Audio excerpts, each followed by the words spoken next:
international case, whereby the non-entity cannot sign an agreement with existing the one entity. Meaning, Sarawak, Sabah, even Singapore at that time cannot enter into an agreement with Great Britain or with Malaya to make the agreement legal based on the decision lately, I think 2018 decision. What island? Chagos Island. The Chagos Island case. The Chagos Island case is a very interesting case to illustrate non-entity cannot enter with entity, therefore the agreement is not void. But in this case, it's different. Remember, Britain is an existing independent entity, and so was Malaya. So with the two existing entities there, so make that agreement become, well, you can argue, Sarawak and Sabah is not bound. Yes, we signed, even though we are non-entity at the time, because we are not independent. 22nd of July is not independent day, it's self-government day. Self-government. Like Malayan. In March 1955, Malayan was given self-government. Tengku Abdurrahman became the only and the first chief minister of Malaya after the election to select 55 members of parliament and legislative council in 1955.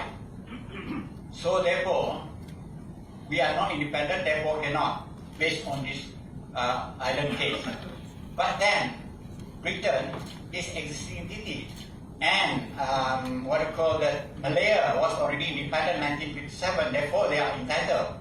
So the withdrawal of Singapore, Sarawak, become bound by the term. But unfortunately, based on the analogy of the case, we cannot enforce the agreement. For reason that we are non-entity at that particular point of time. But then what happened was, Act of Malaysia was passed by the British government, and Act of Malaysia was adopted by the Malayan Parliament. Therefore, we are bound by the term of this entity, by the term of this law, existing law. So that is why the thing is become difficult. The second part is what Robert just said. When are we going to bring it up? Who can bring it up? Can we bring it up? Have we got a right to bring it up to ICJ, the Hague, for decision, for arbitration, to decide on the Malayan agreement, on a decision on the Malayan agreement itself? But they will not go into the constitution of Malaya or Malaysia because it is local law. Therefore, the process is much longer. Singapore become independent by consent. So, unless by consent, that is different story. Yeah? Unless by consent, is different story. Therefore, the only way Sarawak must decide, Sabah must decide. But you must remember also, not all is wine and roses. You must remember, the reason why Philippines opposed Sabah was because a claim over Sabah. The reason why Sarawak, because Indonesia then was interested in Sarawak. And even today in Philippines, Sulu is still claiming Sarawak also now. So because of the security situation still exists. And that's the reason why before also we joined Malaysia, most Sarawakian, whether Malays, Dayak or Chinese, they all talk about security all the time. Which subsequently we had a border clash, the confrontation. Of course, long before you, when I was still in school also, during the time 1963. So therefore, for practical reason why Malaysia was formed. But the question of law, the question of platform, how to bring, who to bring. So there is a lot of question. That is why the state government making it more practical approach by negotiating what is right for us. The minyak is right for us. Now with the present government, under Bang Johari, I am very, very sure we are going to get what we get. If not, what Saripah Hasidah said, halfway house. If we can get the 10 or even more than 10% and then we have a Sarawak, so that Sarawakian can participate in oil and gas exploration and participation in the industry itself. That is good enough already for us, because we want to establish something like Petronas, which is well known worldwide. This game has take us long time, and that is why not we just create the thing on the top and take what is ours. That's what the state government is thinking of doing by using the law existing in Sarawak today. You go and explore our what we tell you lah. Dapat 5 juta, billion, 6 billion satu tahun. I think that is already worthwhile. Thank you. Okay. Next question. Can I just add on here? The Chagos Archipelago issue, it was United Nations that referred to the International Court of Justice, because Britain, United Kingdom didn't want to let go of those archipelago, give it to Maldives, which is originally owned by Maldives, next to Maldives Island. So it was UK who did not agree to it. So Maldives took UK to UN, UN referred to ICJ. ICJ came out in favor of Maldives. But the question, ICJ come out and say, we are only advisory, we can only advise, we cannot enforce. So where are you going to sue? Who is going to enforce? Another thing, add on some more. Just add on, no. International law is by consent, yeah? That is the one. International law is by consent. Meaning, if I want to sue her, she must agree that I sue her. In this case, if Sarawak wants to sue, whether Malayan agree or not, or whether British agree or not, so everybody must give consent before we can do it, otherwise it cannot be done. This is one of the problem we face, yeah? Thank you. Any more question? What's your name? Yeah, good afternoon. I'm Amy Day. Okay, my question is, since Sarawak via our Dune has declared PDA 1974 null and void, why are we not imposing upon all companies in Sarawak, including Petronas, to obtain operating license and petroleum storage license and LPG storage license from Petros, and notify the need to obtain PDA license from Putrajaya? The question is posed to all three panels. And second question, I wish to ask YB Sharifah Hashida. Negotiation with Petronas is ongoing, while every other players in the oil and gas industry has paid up their 5% sales tax. Okay, Petronas should just pay up. It's only 5%. Okay, what is there to negotiate? When is the deadline for Petronas to pay up? Just like everybody else. After the deadline, we should just bring Petronas to court if they don't abide by our state laws, shouldn't we? Thank you.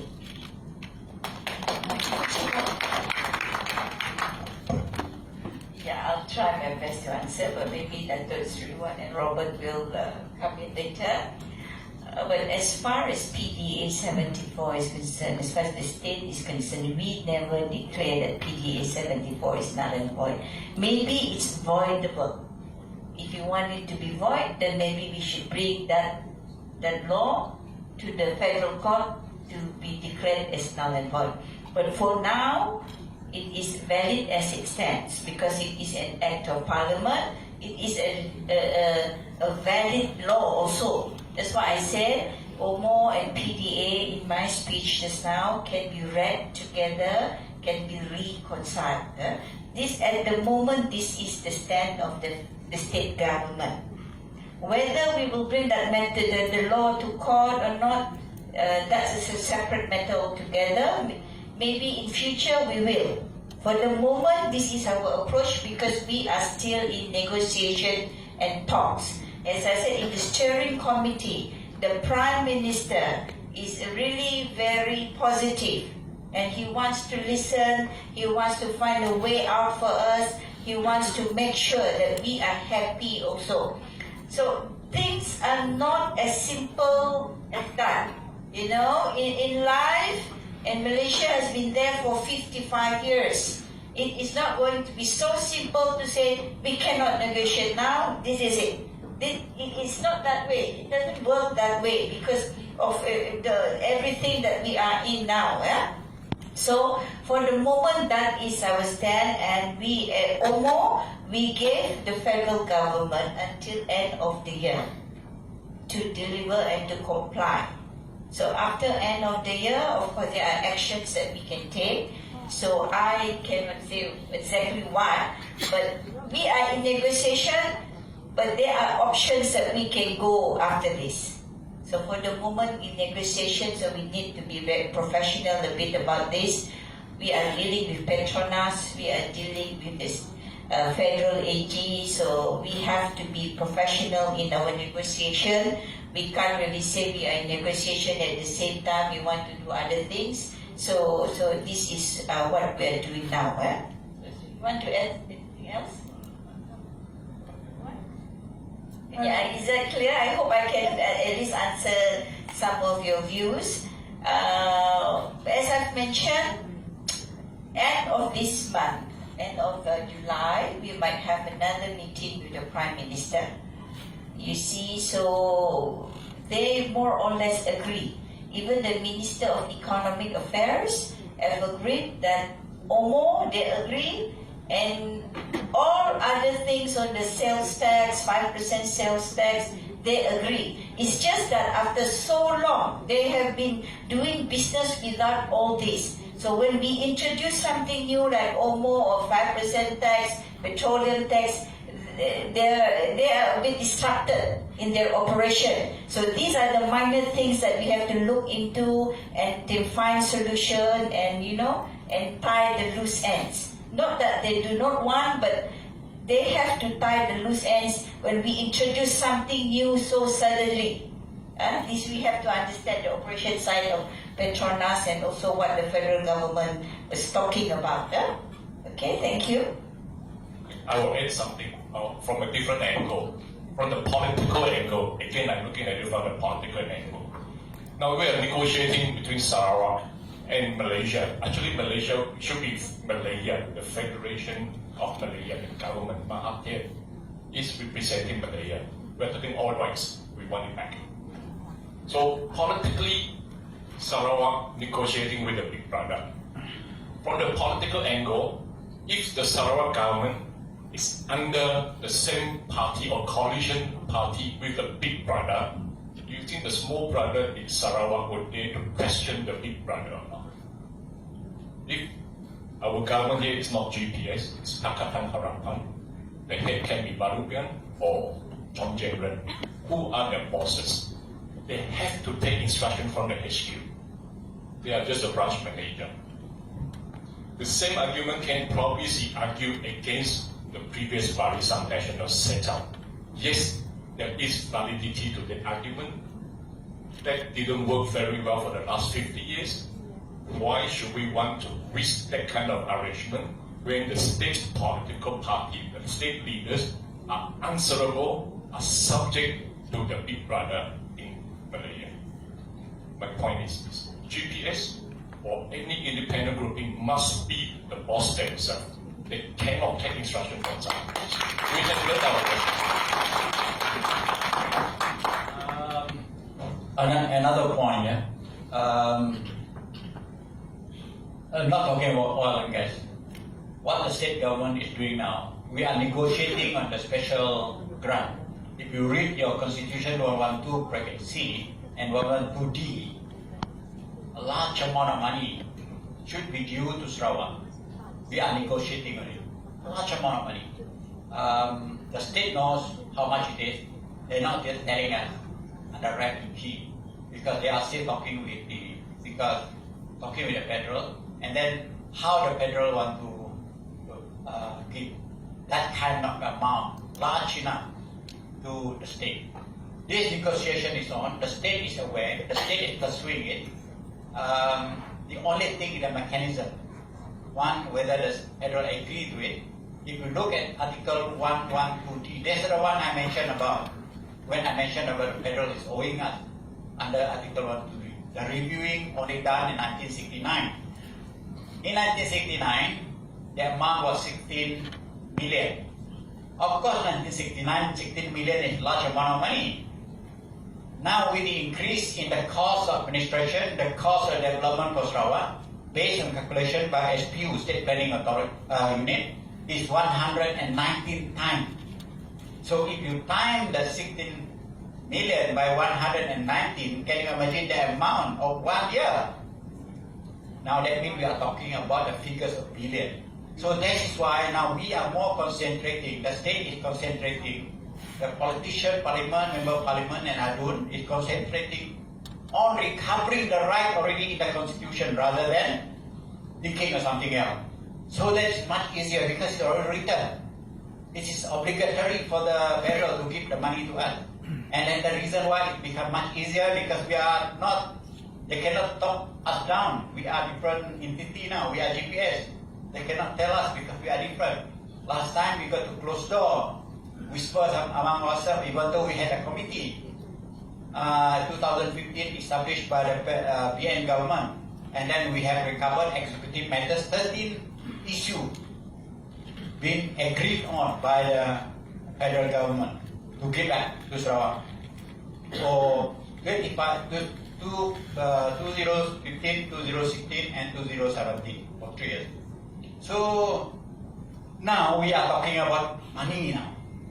It's more difficult for federal to agree because they must cover the money and dish out.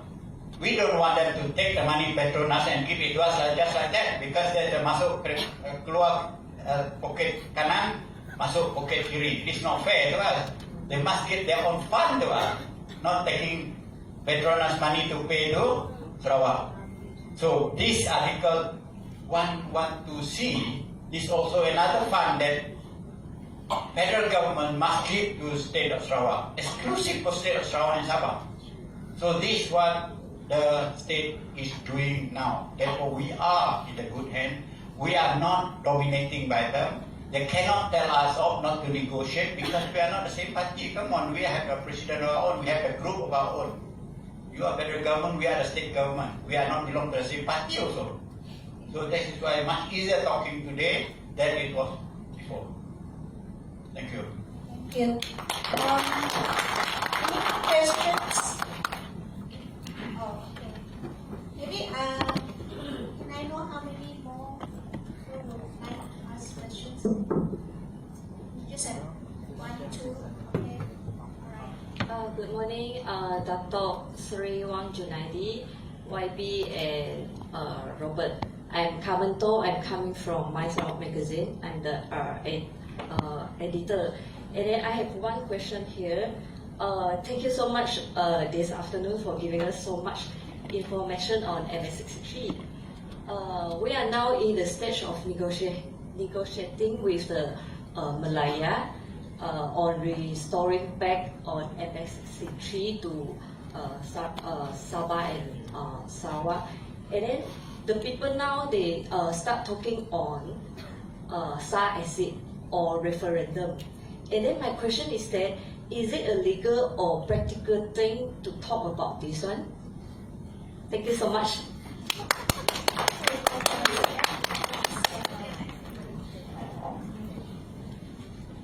Yeah, I think both these two panelists will answer specifically, address the matter. But as far as Sarawak State Government GPS now is concerned, we are going to fight for our rights within the bounds of the legitimate laws that we have and within the bounds of the federation, the federal constitution, and within the ambit of Malaysia agreement. And this is what we are here for. This is our direction for the moment, at least for now. That is our direction. So as I've mentioned time and again, we are in negotiation. Things will not be that easy, but very, very positive. We have to have this positive attitude. So for the moment, that is our stand. And whether things can be, your answer, your questions just now, I don't know how to, Dr. Sriwan maybe can address the matter. But for Sarawak, that's why it's important for us to be on our own. independent of the parties from Malaya, because in our negotiation with the Prime